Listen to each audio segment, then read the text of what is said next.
Hey everyone, my name is Dante and welcome back to Story Hub, your hub for the best stories on Reddit. Before we get into today's story, this week's giveaway is for these brand new headphones. To enter, just comment and subscribe. Enjoy the video. So this starts on Monday, the 13th, as I receive an email from a VP not over my department, or bad VP. I am told that my team will be needed on the 4th. I politely tell them that our team has scheduled this day off and people already have plans. My team is the IT team and, as many of you know, the IT team gets shafted every time it can get shafted by any company. So over the course of the week I let my team know what is happening. I let them know I have been reaching out to higher-ups to fix it. I also tell them that if their plans are ruined, I will make it right at work. Over the course of 3 meetings, it starts to look like things will not go my way. In response, I sent an email to the CEO of the company. All of my higher-ups knew I was going to do this and said I should do this as he is very family-oriented, and that he would not allow anyone to work on a national holiday. Well, he is on vacation in the Bahamas until the 6th, but his assistant informed me he would look at this after he gets back. So I tell everyone that it will be work from home, and that we will be setting my cell phone as priority in the call routing,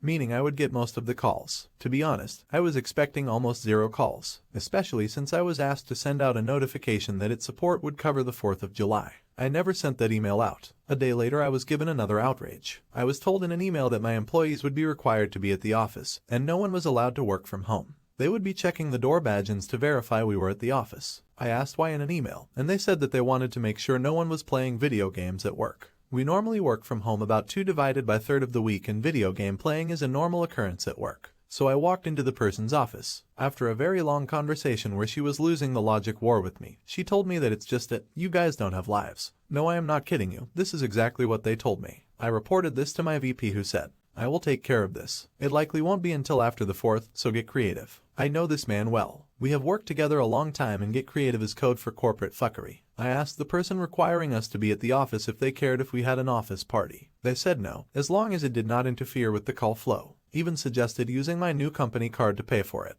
Go wild. Pro tip, never tell me to go wild. At this point, it was Tuesday the 21st. I let everyone know what's up, but that I have something planned. I asked who had things planned for that day. 2 people told me they were planning to shoot off fireworks with their family, but the rest were planning BBQs with friends. I wrote an email to the VP over my department and the bad VP. I tell them all that I let everyone know. We all were expected to work until 8 p.m. Monday. For the conversation with the bad VP, I will be having an office party as a sort of apology to the guys and gals who got shafted by this decision. The bad VP replied again, thank you for your understanding. Also, yes, I would expect an office party if I had to work on the 4th of July as well. So go wild and enjoy your time. Use your new company credit card if you need to cover a few expenses. Also, I should not have to remind you or anyone else. No fireworks or alcohol on company property. So now it is time to tell you about my office. A while back, the IT team was moved from the main corp office and into a smaller building by itself. It has a nice gaming break room, a decent-sized gym, and a full-on drink bar. Soft drinks, mind you, no alcohol at work. Out back is a big patio that crosses county lines as soon as you cross a small creek.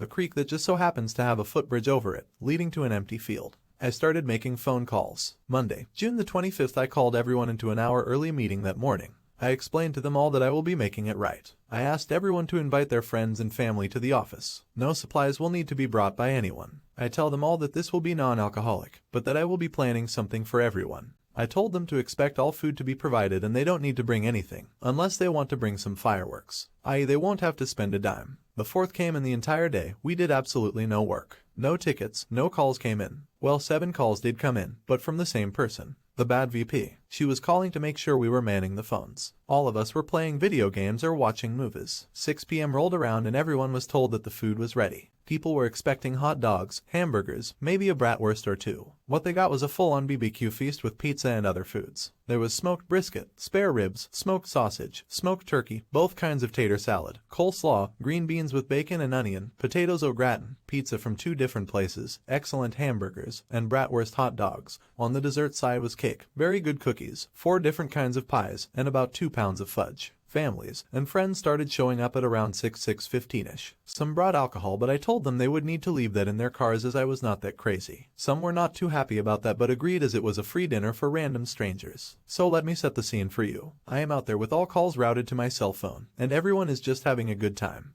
We have a ton of people there just enjoying the fun night, chatting about random stuff, eating the food, and occasionally lighting off some sparklers or throwing firecrackers into the stream. It's not stocked and only 1 foot deep. My VP, not the bad VP mind you, showed up with his family and brought some water balloons for the kids and manchildren. Around 8:30ish it's getting dark and people want to shoot off more than the simple sparklers and firecrackers we had been using. The VP over the IT department had everyone cross the footbridge, over county line and off company property mind you, and we set up a big wooden board using it as our launch pad. We fired off what we had for an hour or two, and sort of just hung out for a little while. At around this time people were tired and ready to head home. I told people to take home leftovers, within reason. We all clocked out at 8 and no one left until about 10:30. The bad VP did call once more while we were out back at the party. It was 7:50 and she called asking for a status update.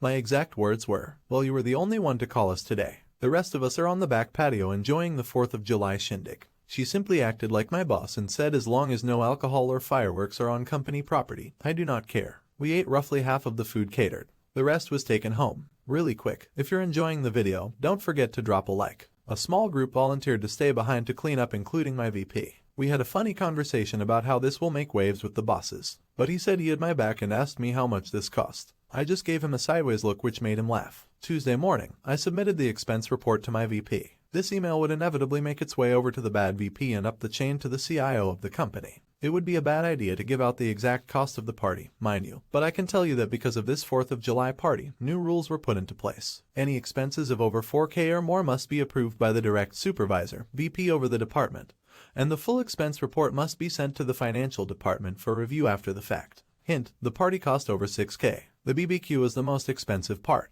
I did not order from a low or mid-tier place. The place I ordered from has consistently been on the top 10 in the DFW listing for the last 30 years. I ate at that place so much I made friends with the owner. The best BBQ I have ever had. The pies and cakes were custom made by a bakery and the cookies were made by a boutique cookie place. I had 10 minutes 12 packs of Coke, Coke Zero, DP, DP Zero, Pepsi, and Pepsi Zero. I bought 5 pepperoni, 5 sausage, 5 cheese, 2 Hawaiian, and 3 cheeseburger pizzas from one place, and nearly the same number from another place. Excluding the cheeseburger ones, I subbed out those for a different specialty pizza from the other place. The burgers were from an excellent burger place that did catering. I know that owner well. He brought his kids for the night of fun after he heard what was going to be happening. He was also the one who brought the brat dogs as he recently added those to his menu. This was the most expensive office party in the history of the company. The only things more expensive than this were some business meetings that the CEO rented private rooms in high-end restaurants for. As for the CEO, he was outraged. Not at the cost of the party, mind you. He knew that the party would not have been necessary if people had been allowed to go home.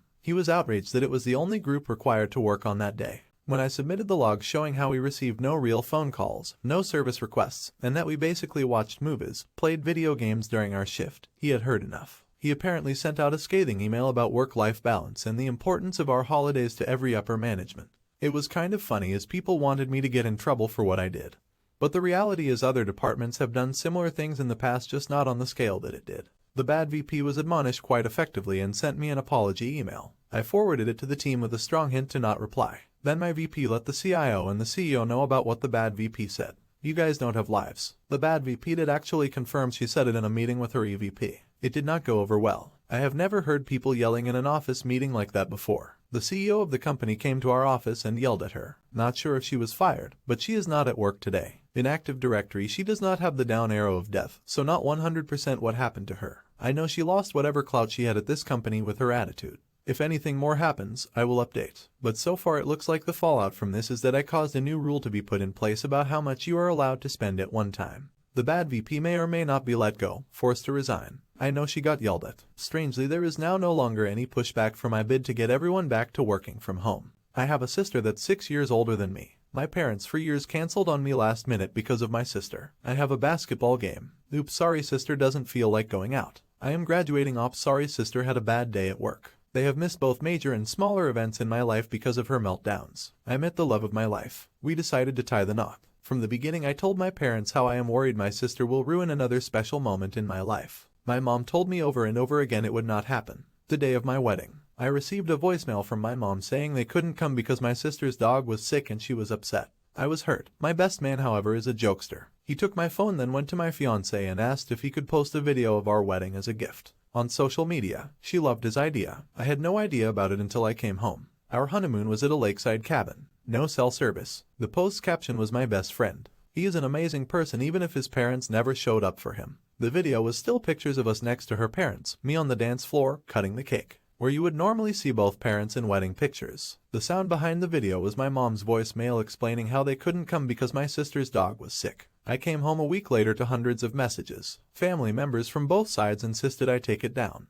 I was told my sister hasn't stopped crying. My mom is refusing to leave the house. I may be the here. I didn't take it down when I got my messages. I didn't call my family back right away. I waited until my vacation time was over at work and enjoyed my time with my wife in our new home before I contacted anyone. My dad told me to take down the video. It was just a bad night for them, that they will make it up to me and my wife for not coming. My reply was exactly, how do you plan to make up my wedding? It's a once-in-a-lifetime thing. You choose to ignore my feelings on the whole matter. Then he just repeated he will make it up to me. I told him I would take down the video only when he made up missing my wedding. Flustered, we both hung up the phone before we both said things we shouldn't have. Am I the here? I could have just taken down the video, not the idiot. They were finally called out on their blatant favoritism and they obviously didn't take it well. I'd hold off inviting them anywhere or to anything, Opus, at least for a while. Don't make them your first priority when you clearly aren't theirs. Focus on your new wife and your absolutely awesome best friend. They both sound like keepers. Not the idiot, I think I'm in love with the best man. He absolutely showed your parents' favoritism, hypocrisy, in the best way ever. I hope there will never be an invite to a baby shower, etc.